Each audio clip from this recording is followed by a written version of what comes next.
Mungesa e fuqisë punëtore edhe për këtë vit, një nga problematikat me cilat po ndeshen operatorët turistik. Kreu i operatorëve turistik për jugun e vendit Vasil Bedinaj, për Blu Televizion konfirmon se janë shfrytzuar burimet njerëzore lokale, duke rekrutuar forcë punëtore deri në Fier apo Elbasan, ndërsa tashmë fuqia punëtore është arritur të sigurohet edhe nga shtetat të huaj, nga Myanmari, Filipinet apo dhe Turqia. Është një zgjidhje që vetë operatorët turistik kërkojnë t'i japin kësaj problematike. Ne po i bëjmë zgjidhjet ashtu siç e kemi bërë çdo vit, kemi shfrytzuar në maksimum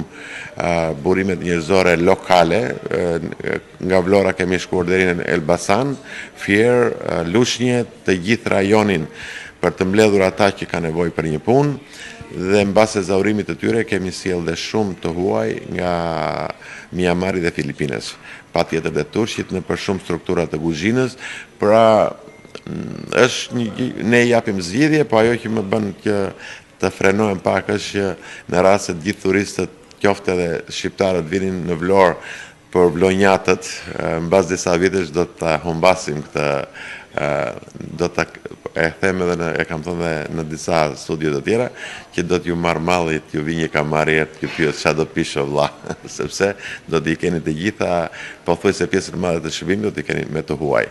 Kjo është ka ndodhur në çdo vend të botës, kështu që do të thotë edhe në Shqipëri nuk është çudi. Me sezonin turistik tashmë edhe zyrtarisht të çelur, vetë operatorët turistik kanë zgjidhur edhe problematikën e fuqisë punëtore për të ofruar një shërbim sa më cilësor për pushuesit.